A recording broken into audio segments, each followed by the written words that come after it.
Bonjour à tous, bienvenue pour ce nouveau numéro de Doc d'Histoire. Aujourd'hui, une fois de plus, on va s'intéresser à un événement dramatique, la catastrophe de Courrières, la plus importante catastrophe minière de l'histoire européenne, la deuxième plus importante catastrophe minière de l'histoire mondiale. Et comme d'habitude, dans Doc d'Histoire, on va utiliser des documents d'époque pour essayer de comprendre non seulement l'événement lui-même, mais aussi la façon dont les acteurs ont souhaité présenter cet événement, la façon dont on a voulu montrer ce qui s'est passé. Et donc, on va principalement, une fois de plus, utiliser des journaux. Si vous êtes abonné à la chaîne, si vous avez l'habitude de regarder les épisodes de Doc d'Histoire, vous reconnaissez peut-être ici tout de suite la une du Petit Journal Illustré, qui est un journal qu'on utilise assez souvent et qui est plutôt un journal conservateur républicain. Pour cet épisode, on utilisera aussi L'Humanité et l'assiette au beurre. En haut, on a la manchette où on peut lire la date, 25 mars 1906. Donc, 15 jours après la catastrophe. On lit ensuite le titre de l'illustration. La catastrophe des mines de Courrières, les corps des victimes sont ramenés au jour. On peut déjà revenir sur cette expression qui ici tout son sens, ramenés au jour, puisque jusque-là, les corps étaient littéralement enterrés. Et cette remontée des corps, elle va durer plusieurs jours. En tout, on comptabilisera officiellement 1099 morts à Courrières. Et maintenant, nous allons jeter un œil à l'illustration. On reconnaît bien à l'arrière-plan l'univers du pays minier. La mine, comme vous le voyez ici, c'est avant tout un monde d'hommes. Ces hommes qui sortent donc les corps de la mine, l'illustrateur les a vêtus de vêtements d'ouvriers. D'ailleurs, celui qui porte un foulard rouge sur la gauche, là, semble plutôt sortir du folklore parisien. Les femmes sont reléguées à l'arrière-plan et ce sont les veuves et les mères des victimes qui sont descendues dans la fosse ce jour-là. On n'aperçoit pas d'adolescents ici parmi les morts, mais il y en avait bien des adolescents à partir de 14 ans. Il y a des familles qui sont complètement décimées par la catastrophe de Courrières. Et puis on a d'autres personnes ici qui sont mieux habillées, comme par exemple en bas à droite peut-être un docteur qui examine un corps. On trouve aussi ce personnage qui est vraiment élégant et qui semble plus ou moins étranger à ce qui se passe autour de lui. Et puis enfin, avec le chapeau melon, un homme qui paraît diriger les recherches, donc peut-être l'ingénieur en chef qui a été envoyé à Courrières, donc, et à qui on a fait tant de reproches souvent légitimes. Alors, que voit-on exactement sur cette image? Est-ce qu'on voit des oppositions ou au contraire, est-ce qu'on voit une sorte de communion dans le malheur? Est-ce que c'est Paris contre la province? Est-ce que ce sont les entrepreneurs contre les mineurs? Ou est-ce que tout le monde est réuni pour sauver les corps des victimes? Eh bien, c'est justement cette question qui va faire les différences entre les journaux en fonction de leur tendance politique. Mais avant de voir la façon dont les journaux en parlent, eh bien, il paraît nécessaire d'abord de comprendre rapidement ce qui s'est réellement passé à Courrières, ou en tout cas d'essayer de le comprendre. Pour y parvenir, il n'y a finalement rien de mieux qu'un plan. Cette catastrophe de Courrières, elle porte ce nom tout simplement parce que les mines dépendaient de la compagnie des mines de Courrières. Elles étaient situées, comme vous le voyez ici, entre Courrières et Lens, et notamment à Billy. Vous avez ici les corons de Billy-Montigny avec en arrière-plan l'entrée de la fosse 2. Ici, il s'agit de la fosse 10. Les points rouges sur le plan représentent les fosses et les puits, chaque fosse correspondant à des galeries qui, depuis 1891, sont reliées entre elles. Et la catastrophe va se produire au niveau des fosses 2, 3 et 4. À 6 heures le matin du 10 mars 1906, environ 1600 mineurs descendent dans les fosses 2, 3, 4 et 10 pour travailler. 30 minutes plus tard, de la fumée noire s'échappe de la fosse 3, puis une énorme déflagration secoue la fosse 4. En réalité, c'est une gigantesque explosion de poussière qui ravage d'un seul coup 110 km de galeries. Cette explosion, elle est entendue et ressentie dans les quartiers corons où le sol tremble. On imagine à ce moment-là, bien sûr, l'effroi des personnes qui commencent tout de suite à s'interroger sur ce qui se passe. Et sous terre, c'est terrible. Beaucoup de mineurs sont morts sur le coup, sont évanouis et bientôt, les gaz se répandent dans les galeries. Le directeur de la compagnie se rend lui-même au niveau des fosses et au même moment, un nuage de poussière s'échappe de la fosse 3. Des ingénieurs essayent de descendre dans la fosse 2 à l'aide de la cage, mais quand on les remonte, ils sont déjà évanouis parce que les vapeurs de gaz sont trop importantes. Pendant ce temps, des mineurs réussissent à s'extraire de la fosse 11. Et dès ce moment, les familles se précipitent au niveau des fosses et les secours s'organisent. On tente de sortir les mineurs de la mine, on soigne, on ranime, on ampute, On sait qu'il y a des corps, mais il est impossible de descendre en raison de la présence des gaz, d'autant que certains puits sont bouchés par les dégâts. Le maire de Belize se rend également sur place, la préfecture est prévenue, les journalistes arrivent à leur tour, et c'est sans doute ce qu'on voit sur cette illustration. Les opérations de sauvetage vont durer jusqu'au 11 mars au soir sans interruption. Dès le 11 mars, les Français prennent connaissance de la catastrophe à travers les journaux. À ce moment-là, bien sûr, tout le monde est atterré par la catastrophe. On peut lire un extrait ici, c'est le journaliste qui parle. En dépit de l'endurcissement professionnel, je suis bouleversé de ce que je viens de voir, de ce que je viens d'entendre pendant les quelques instants que j'ai passés sur le lieu de la catastrophe. Bref, on est dans le deuil, on est dans le drame. C'est bien sûr pareil pour l'humanité. On remarque en passant qu'un autre événement trouve également place sur la une, la conférence d'Al Jazeera où s'affrontent les Français et les Allemands sur la question du Maroc. Notons qu'à Courrières, des sauveteurs allemands participent aux opérations de secours et surtout, ils apportent des masques pour protéger les sauveteurs des émanations de gaz. Mais on en entend assez peu parler dans les journaux. On voit aussi que dès ce moment apparaît le nom que l'historiographie va retenir pour qualifier l'événement, la catastrophe de Courrières. Pendant ce temps, à Courrières, il y a des tensions entre les ingénieurs et les mineurs.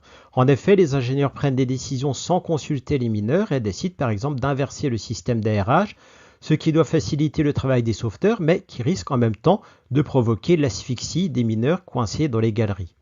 Les polémiques enflent rapidement, d'autant que dès ce moment, on apprend qu'un incendie avait éclaté quelques jours plus tôt dans une galerie qui n'était pas encore maîtrisée ce 10 mars. Et on voit dans cet incendie la cause de l'explosion. On le reproche à la compagnie, d'autant plus que celle-ci a insisté pour que le travail se poursuive en dépit de cet incendie dont on connaissait pourtant la dangerosité. Aujourd'hui, pour tout dire, on ne connaît pas encore précisément la cause exacte de la catastrophe.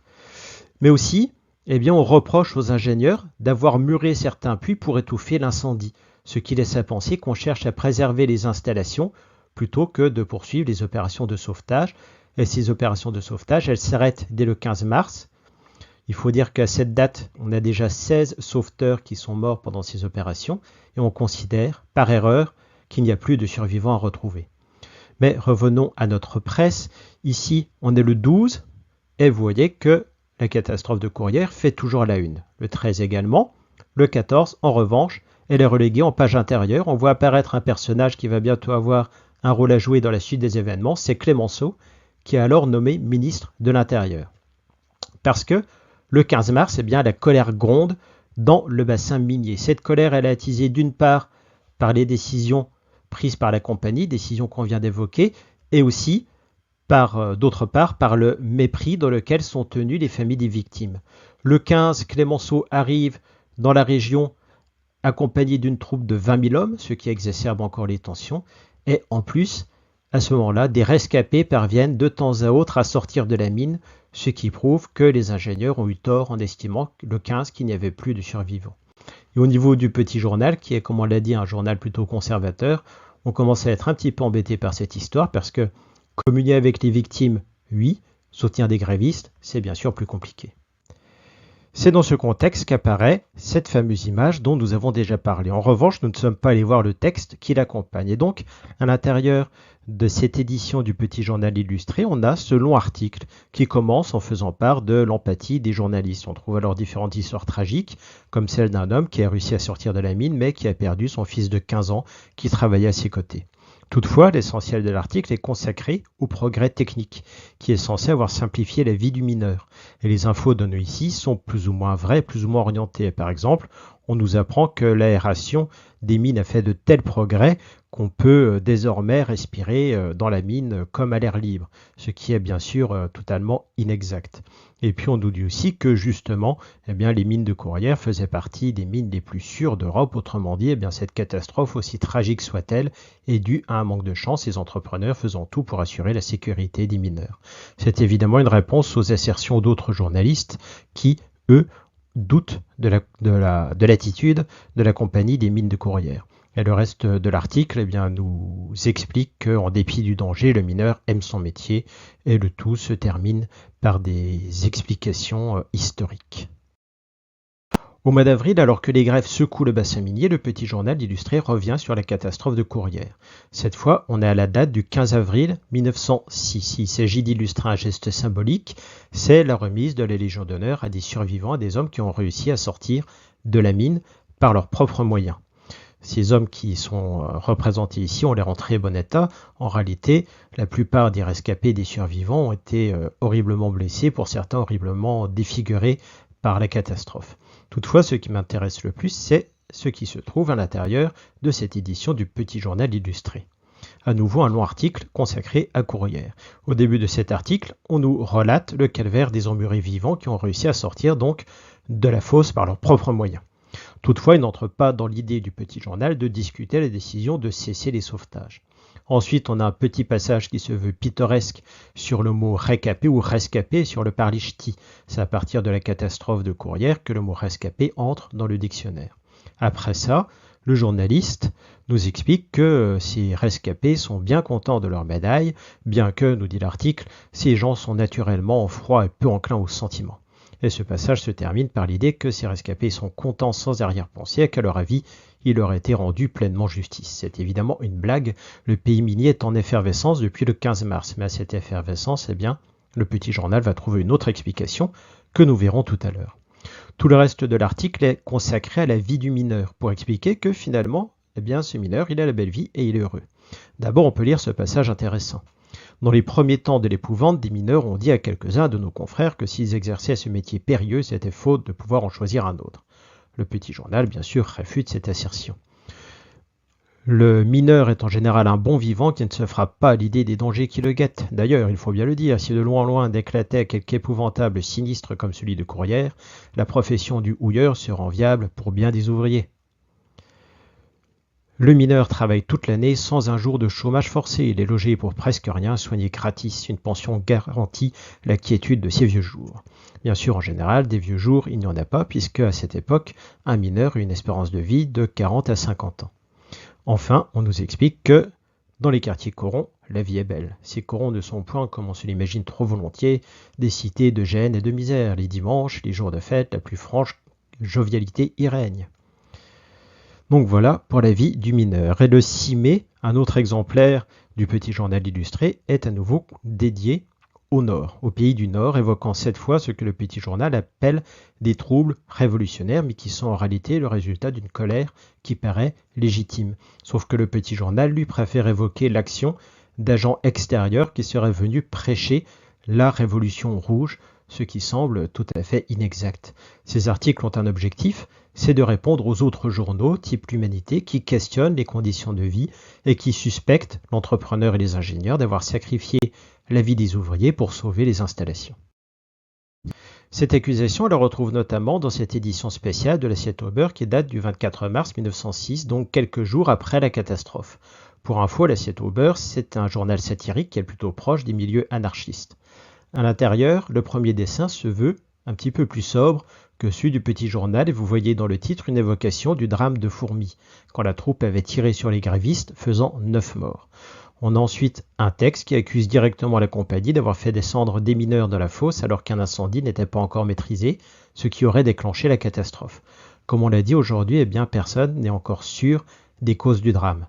Donc entre guillemets, les ingénieurs baissent la tête devant la colère unanime, les actionnaires se cachent en tremblant. On a bien sûr ici une autre rhétorique que dans le Petit Journal. Les mineurs obtiendront ce qu'ils voudront et si le capital leur impose un nouveau fourmi, les mineurs sont décidés, il vaut mieux mourir devant les cerisiers en fleurs qu'étouffer dans un trou de charbon. Le reste de l'édition est une suite de dessins. Et ici, notamment, on peut lire « Surtout, faites vos recommandations à la presse, ce n'est pas la compagnie, c'est le grisou qui est responsable. » Évidemment, cette accusation vise la complaisance de certains journaux comme le Petit Journal illustré. Et en dessous, allez, oust, flanquez-moi ça dehors, ce n'est pas aux ouvriers, c'est aux ingénieurs de diriger les secours. Les ingénieurs étant accusés d'avoir suivi les recommandations de la compagnie qui cherchait donc à préserver ces installations et qui auraient bénéficié de la complicité de l'État. Là, vous pouvez lire aussi « En route pour la fosse commune ». Maintenant, c'est l'expulsion de familles dont les hommes sont morts à la mine et qui doivent donc quitter leur logement qui est fourni par la compagnie des mines de Courrières. Et puis, enfin ici, Les actionnaires disent que si le métier est dur, nous sommes bien payés. Et l'autre répond, qui nous donne leurs actions, on leur passera notre pioche. Alors c'est intéressant parce que tout ceci recoupe exactement les arguments du petit journal. On a à cette occasion une lutte entre les journaux qui va venir nourrir les mémoires antagonistes de l'événement. On se rend donc compte que ces mémoires se mettent en place immédiatement autour de deux points essentiels. La cause de la catastrophe, mais comme on l'a dit, celle-ci est encore inconnue aujourd'hui, et ensuite l'attitude de la compagnie des mines au moment du sauvetage. Et là, force est de constater que tout n'a pas été fait pour sauver le maximum de personnes, tout en devant considérer aussi que l'opération avait coûté la vie déjà à 16 sauveteurs au moment où on a décidé d'arrêter donc ces opérations de sauvetage. Par ailleurs, certaines accusations de l'assiette au beurre peuvent paraître injustes. La compagnie de courrière, notamment, ayant essayé de prendre soin des familles par le versement immédiat de plus de 2 millions de francs aux ayants droit et d'une rente annuelle de 500 000 francs aux familles. Alors, ça peut paraître dérisoire, voire abject, mais il n'est pas dit que d'autres entrepreneurs de l'époque auraient fait la même chose. On vit alors dans un monde qui est d'une violence terrible, quels que soient les points du globe, que ce soit dans les colonies ou même en Europe, ou par exemple en Irlande, les Britanniques, quelques années plus tôt, ont laissé mourir de faim des centaines de milliers d'Irlandais. Cette violence, on la retrouvera d'ailleurs en 14-18 où elle participera au carnage. D'autre part, il faut dire aussi que la compagnie de courrière pouvait peut-être difficilement faire moins, d'une part parce qu'elle est sous le feu des projecteurs, et puis ensuite parce que la catastrophe a provoqué un vaste mouvement d'entraide et de solidarité en France en faveur des mineurs. On va maintenant regarder quelques cartes postales de cette époque. Je prends juste quelques secondes pour vous rappeler que vous pouvez vous abonner à la chaîne si cette vidéo vous a plu, ça m'aidera bien sûr à continuer. Cette grève, elle a continué, elle a duré jusqu'au début du mois de mai 1906 et elle a obtenu principalement des augmentations de salaire. Et les cartes postales que vous voyez ici défiler eh bien, dénotent d'une volonté de créer sur le coup une mémoire de cet événement. Sur cette avant-dernière carte postale ici, eh bien, vous avez nos mineurs qui étaient décorés tout à l'heure de la Légion d'honneur. Donc voilà pour cette triste histoire. On essaiera d'être un peu plus gai dans quelques jours quand on ira faire un tour dans les rues de Paris.